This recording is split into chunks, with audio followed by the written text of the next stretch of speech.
पक्षामधला आणि शासनामधला हा समन्वय असला पाहिजे. आज मी जरी सातारा जिल्ह्याचा पालकमंत्री असलो तरी मी मंत्री हा राज्याचा आहे. त्यामुळे शिवसैनिकाचं अहिल्यानगर मधल्या एखाद्या काम जिथं आमचे आमदार 2 तालुक्यामध्ये तिथं ठीक आहे, आमचे आमदार प्रभावीपणे करतील.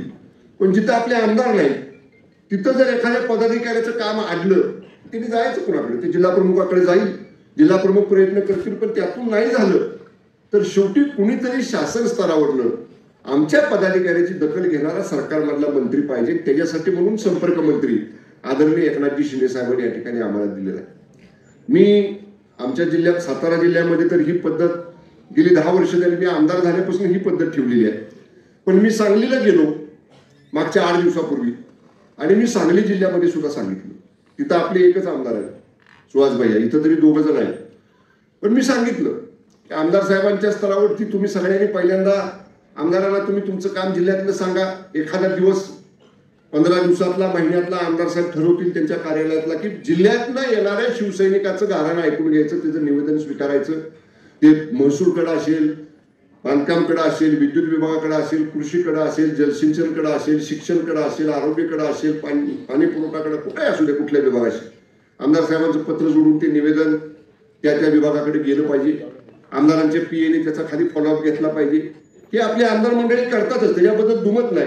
पण एवढं करून एखादं काम नाही झालं आमच्या कार्यकर्त्याचं, आमच्या शिवसैनिकाचं, तर माझी विनंती आहे तुम्हाला की फक्त थेट कुणी देण्याच्या ऐवजी जिल्हा प्रमुखांच्या मार्फत तुमच्या कामांची यादी किंवा तुमच्या कामांचं पत्र हे जिल्हा प्रमुखांच्या माध्यमातून संपर्क मंत्री म्हणून माझ्याकडे जर आलं तर मी तुम्हाला राज्याचा मंत्री म्हणून जबाबदारीने सांगतो की जे आमच्या शिवसैनिकासाठी शासनाच्या माध्यमातून करण्यासारखं आहे ते करण्याचा शब्द आजच्या मेळाव्यामध्ये या जिल्ह्याचा संपर्क मंत्री म्हणून मी आपल्याला देतो. माझं मुंबईतलं कार्यालय अहिल्यानगर मधल्या शिवसैनिकांसाठी कायम उघडं आहे. तुम्ही मुंबईमध्ये 3ऱ्या मळ्यावरती माझं कार्यालय मंत्रालयामध्ये, तिथं या. मंत्रालयाच्या समोरचं माझं निवासस्थान आहे पावनगड, तिथं या. तिथं एक स्वतंत्र माझा OSD हा केवळ पक्षाच्या पदाधिकाऱ्यांच्या कामाचा समन्वय करण्यासाठी आम्ही या ठिकाणी ठेवलेला आहे की तो आमचा OSD हा सांगली जिल्हा असेल, सातारा जिल्हा असेल किंवा अहिल्यानगर असेल, इथून आलेला शिवसैनिक त्याचं काम, त्याचं निवेदन, त्याचा अर्ज, त्याची तक्रार ही स्वतंत्रपणाने तिथं नोंदवून घेईल आणि मी मुंबईमध्ये असल्यानंतर माझे त्याच्यावरती शेरे घेऊन ते संबंधित विभागाकडे पाठवेल. 1-2दा त्याचा पाठपुरावा करेल आणि निश्चितपणे त्याचा निकाल हा त्या शिवसेनेच्या पदाधिकाऱ्याला कळवण्याची माझ्या कार्यालयामधून सुद्धा या ठिकाणी व्यवस्था आपण करू. एवढ्या पद्धतीनं शिस्तबद्ध काम आपल्याला करायचं. आपल्याला मगाशी दोन्ही आमचे सहकारी खता पाटील साहेब म्हटले आणि लंगे साहेब म्हटले की 20 तास शिंदे साहेब काम करतात. ही वस्तुस्थिती आहे. 2004ला मी आणि माननीय शिंदे साहेब एकत्र पहिल्यांदा आमदार झालो. साहेबांचा जिल्हा सातारा जिल्ह्यातलं गाव त्यांचं दरे, माझंही गाव सातारा जिल्ह्यातलं, आम्ही दोघे एका जिल्ह्यातले. आणि त्यामुळं 2004ला आम्ही आमदार म्हणून विधानसभेत पहिल्यांदा गेलो. तेव्हापासून मी आदरणीय एकनाथजी शिंदे साहेबांची कामाची पद्धत बघितलेली आहे. ते बोलतात कमी पण काम बाकी परफेक्ट करून दाखवतात. परफेक्ट काम करून दाखवतात शिंदे साहेब. एकदा त्यांनी मनामध्ये आणलं की ते करायचं. तुम्हाला थोडं उशिरा कळालं मी काय. त्यामुळं असा नेता मिळणं हे, मी तर त्यांच्या जिल्ह्यातलाच आहे, पण असा नेता मिळणं हे खरंच म्हणजे जो कार्यकर्त्यासाठी जीवाला जीव देणारा, जे करावं लागेल माझ्या शिवसैनिकासाठी ते करणारा. कोण कुठला तो जम्मू काश्मीरमध्ये पहलगाममध्ये हल्ला झाला, आपल्या महाराष्ट्रातल्या पर्यटकांना वाचवायला तिथला एक घोडेवाला गेला. तो म्हणत होता त्या अतिरेक्याने की ह्या पर्यटकांचा काय दोष नाही, ह्यांना मारू नका. तर त्या अतिरेक्याने त्याला गोळ्या घातल्या. 8 दिवसाच्या आत माननीय शिंदे साहेब पहलगामला गेले. त्याचं घर बांधून द्यायचा निर्णय घेतला. मला वाटतं आता स्लॅब लेवलला आले का 1 महिन्याभरामध्ये. म्हणजे आता मला सांगा, महाराष्ट्रातल्या पर्यटकांना मारू नका म्हणून त्या अतिरेकांना विनंती करणारा तो काश्मीरी माणूस, बरं तोही मुस्लिम जातीत, विचारा जात धर्म कोणाची काढू नये आपण, पण तो बिचारा म्हणत होता. पण त्याला त्या अतिरेकाने गोळ्या घातल्या. साहेब लगेच म्हटले, तिथं गेले, त्याच्या कुटुंबाला भेटले आणि नुसतं भेटल्या नाही म्हणजे ह्याला मी घर बांधून देणार. आणि पैसे तर दिले 5 लाख रुपये, पण घराचं बांधकाम सुरू आहे. परवा दिवशी साहेबांना कोणतरी पदाधिकारी आमचा बाजीरावची व्हिडिओ दाखवत होता की साहेब बघा त्याचं बांधकाम त्या घोडेवाला जो मरण पावला अतिरेक्यांच्या हल्ल्यात त्याला. म्हणजे एवढं बारीक लक्ष आपल्यासाठी किंवा आपल्या बरोबर असणाऱ्या माणसांवर, शिवसैनिकांवर देणारा नेता हा आदरणीय एकनाथजी शिंदे साहेबांच्या रूपाने आपल्या पक्षाला मिळालेला आहे. मग साहेब जर एवढं करतायत तर आपण नको पक्षासाठी करायला. आता आज सचिनने काही नियुक्तीपत्र दिली, आमच्या महिला आघाडीने काही नियुक्तीपत्र दिली. नियुक्तीपत्र आणि व्हिजिटिंग कार्ड आणि लेटर पॅड ह्याचा वापर लोकांच्या कामासाठी झाला पाहिजे. लोकांच्यासाठी आपण काय करतोय. आज आता तुम्ही 4ही जिल्हा प्रमुख इथं आहे. परवा पक्षाच्या मध्यवर्ती कार्यालयातनं सचिव मान्य संजय मोरे साहेबांनी VC घेतली, सदस्य नोंदणी करायची, आपल्याला त्याचं टार्गेट दिलंय. आता ते सुद्धा काम केलं पाहिजे. तालुका न्याय आपल्या सगळ्या पदाधिकाऱ्यांचा सदस्य नोंदणीचा आढावा घेतला पाहिजे. जो कोटा बाळासाहेब भवनवरनं मध्यवर्ती कार्यालयात येणार आहे त्या कोट्याप्रमाणे सक्रिय सदस्य या ठिकाणी आपल्याला केले पाहिजेत. जिथं आपली खालची पदं रिक्त आहेत, आता महापालिका निवडणुका लागतील, नगरपालिका निवडणुका लागतील, पंचायत समिती जिल्हा परिषदा लागतील, जिथं प्रभाग प्रमुख रिक्त आहे, वार्ड प्रमुख रिक्त आहे, शाखा प्रमुख रिक्त आहे, उपविभाग प्रमुख रिक्त आहे, अशी जिथं पदं रिक्त असतील, ज्यांना ज्यांना ते पदं भरण्याचा अधिकार आहे त्या मान्यवरांची परवानगी घ्या, पक्षाच्या नेत्यांची परवानगी घ्या आणि त्या पदाधिकाऱ्यांना नेमणुका ह्या निवडणुकांच्या अगोदर या ठिकाणी आपल्याला द्यायच्यात. का उद्या निवडणुका लागल्यानंतर त्या मतदारापर्यंत पोहोचायला आपला पदाधिकारी हा किमान निवडणुकीच्या आधी त्याच्या प्रभागामध्ये, त्याच्या वार्डामध्ये, त्याच्या गटामध्ये, त्याच्या गणामध्ये एक राऊंड त्याचा झाला असला पाहिजे. तो जाऊन कार्यकर्त्याची, शाखा प्रमुखाची तिची भेट झाली पाहिजे, ओळख झाली पाहिजे. अशा पद्धतीनं काम हे आपल्याला या अहिल्यानगरमध्ये करायचं. ही शिवसेनेचा संपर्क मंत्री म्हणून माझी भूमिका आहे. तुम्ही अडचण कसली असली, तुमचे 4ही जिल्हा प्रमुख आहेत, त्यांच्याकडे माझे नंबर आहेत, केव्हाही तुम्ही मला सांगा. मी एक स्वतंत्र, मी मगाशी म्हणलं तसं माझा स्वतंत्र OSD माझ्या कार्यालयामध्ये, माझ्या मुंबईच्या निवासस्थानावरती मी पक्षाच्या कामासाठी ठेवलेलं आहे, त्यांच्याकडे तुम्ही नोंदवा. बरं, हे आताच मी स्पष्ट करतो की तुम्ही आज अर्ज दिला आणि लगेच उद्या जर मला फोन केला काय झालं माझ्या कामाचं, थोडा वेळ तर मला दिला पाहिजे. नाहीतर तुम्ही म्हणताल साहेब तुम्ही आता अहिल्यानगरला भाषण केलं आणि माझा काल अर्ज दिलाय त्याचा लगेच मला निर्णय सांगा. थोडा वेळ द्या. कारण शासनामध्ये काम करताना काही आपल्याला नियमानुसार, काही पद्धतीनुसार एखादं काम थोडासा उशिरा होतं, एखादं काम एखाद्या फोनवर होतं. त्यामुळे निश्चित आम्ही त्याच्यासाठी तत्पर आहोत. त्याच्यासाठीच मान्य शिंदे साहेबांनी आम्हाला संपर्क मंत्री म्हणून नेमलेला आहे. आता मगाशी दोन्ही माझे विधिमंडळातले सहकारी आमदार महोदय म्हणाले की आम्ही स्थानिक स्वराज्य संस्थेच्या निवडणुकीसाठी तयार आहोत.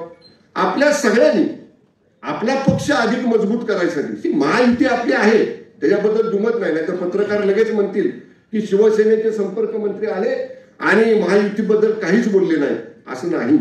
महायुती आहे, महायुती राहावी, महायुतीच्या माध्यमातूनच निवडणुका स्थानिक स्वराज्य संस्थेच्या लढवाव्यात या मताची शिवसेना आहे.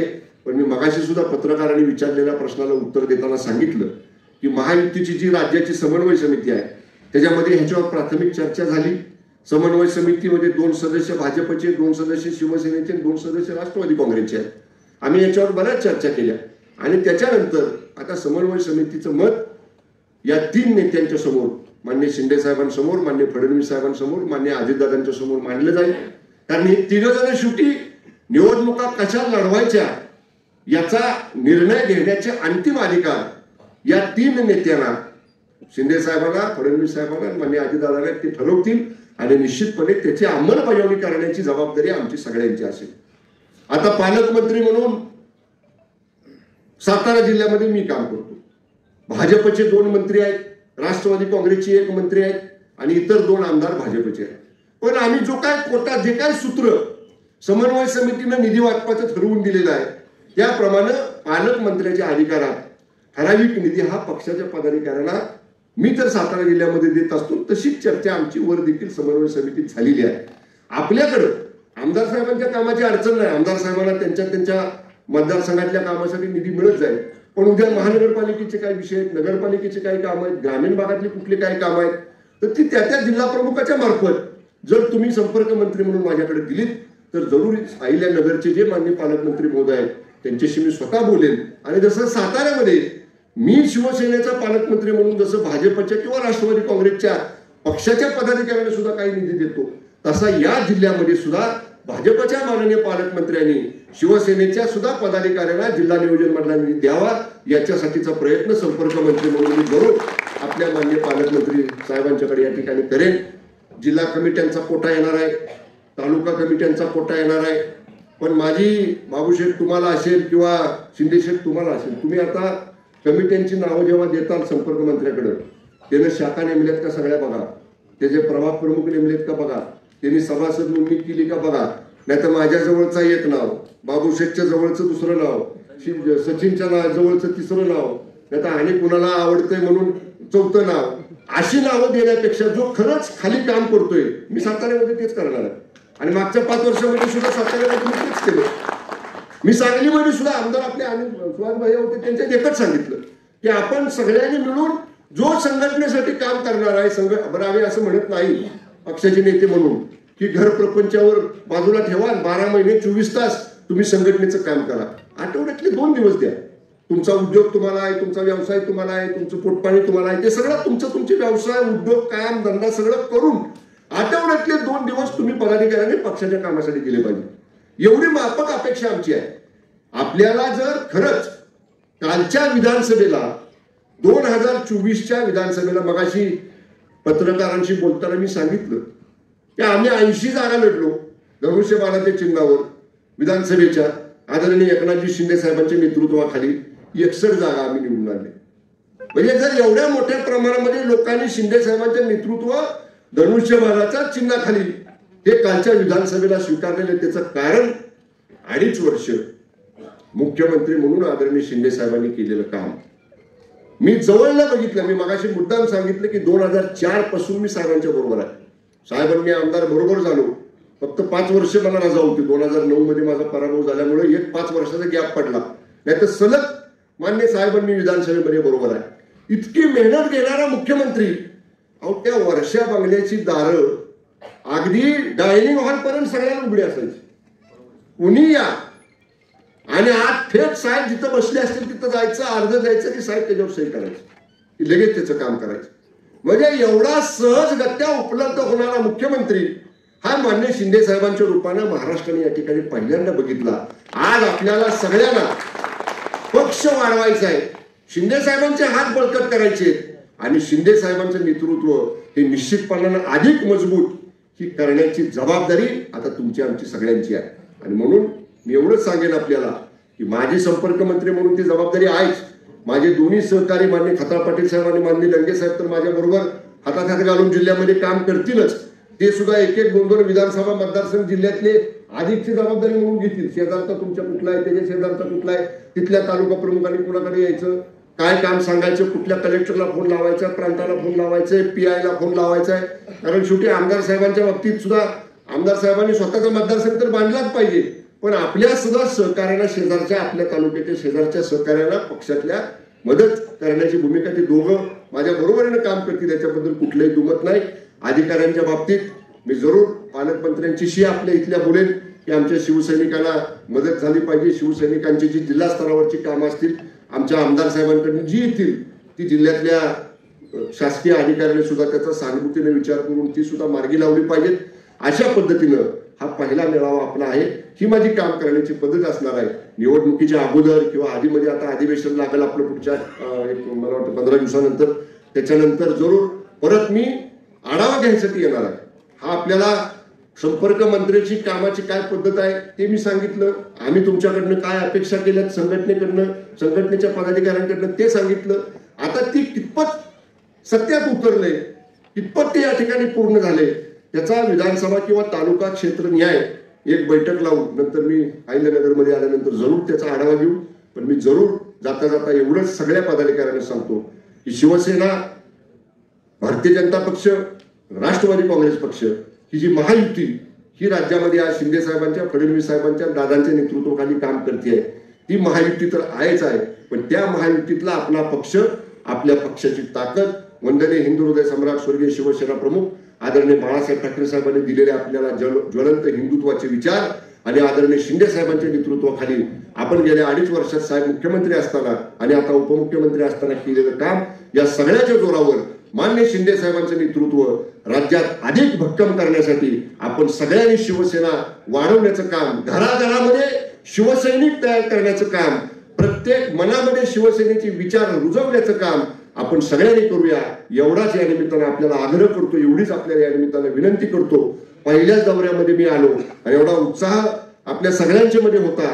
आपल्या सर्व जिल्ह्यातल्या पदाधिकाऱ्यांचं केलेल्या स्वागत सत्काराबद्दल मनापासून आभार मानतो.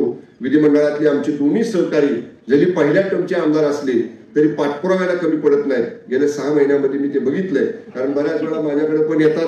आता सुद्धा रेस्ट हाऊस मध्ये एक छोटंसं काम खताळ साहेबांनी मला सांगितलं, एवढा फोन लावा दिलेली. आमदार असं पाहिजे, आमदार असं पाहिजे की आपलं काम हे लोकांची सेवा करण्याचा. याच्यासाठी आम्ही पुन्हा ह्यातनं गेलो. 4ला आम्ही पहिल्यांदा आमचं जाऊन तुम्हाला म्हणलं ना मी, आम्ही सुद्धा ह्यातनंच गेलोय. आम्ही तर त्या मंत्रालयामध्ये साहेब कक्ष अधिकाऱ्याच्या टेबलवर जायचो. म्हणजे एखादी फाईल, त्यावेळी आम्हाला पाणी पुरवठा योजना शासनाकडनं मिळायच्या की जल जीवन मिशन वगैरे नव्हतं, तर ते पाणी पुरवठा योजनाच्या फाईलसाठी त्या डेस्क ऑफिसरच्या टेबलवर आम्ही जायचो खाली त्या मजल्यात. तिथनं ती फाईल पुन्हा वर मंत्रालयामध्ये भारी पद्धत असते बघा आपल्या. कक्ष अधिकारी, मग अवर सचिव, मग उपसचिव, मग सहसचिव आणि मग तिथनं सचिव, एवढं सगळं. पण ही जोड असतो सारखा, बघतो मी मंत्रालयात, मला दिसत असतो. म्हणजे काय त्यांच्या तोंडावर सांगतोय असं नाही. साहेब सुद्धा मध्ये आम्हाला जेव्हा घेऊन मंत्र्यांना बसले शिंदे साहेब, तेव्हा साहेबांनी मला, म्हणजे आम्ही सहज चर्चा करताना म्हणलं ही जोडगोळी साहेब नगर मधली आहे आणि आमची सुहासबाईची नरकेंची आहे पश्चिम महाराष्ट्रातली. ही म्हणलं नरकेंची तर दुसरीची टर्म आहे, पण सुहासबाईची तर तुमच्यासारखं पहिलीच टर्म आहे. हे आमदार नव्याने निवडून, मान्य आमदार जे नव्याने निवडून आलेले आहेत, हे लोकांच्यासाठी काम करणार आहेत. त्यामुळं साहेब माझी विनंती तुम्हाला दोघांनाही आहे, स्वतःचा विधानसभा मतदारसंघ बांधून ठेवाच, पण थोडंसं आजूबाजूला लक्ष पक्षाच्यासाठी म्हणून, आपल्या पदाधिकाऱ्यांच्यासाठी म्हणून जरूर तुम्ही द्या.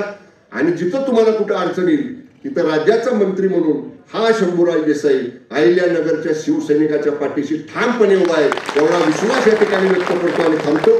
धन्यवाद. जय हिंद, जय महाराष्ट्र.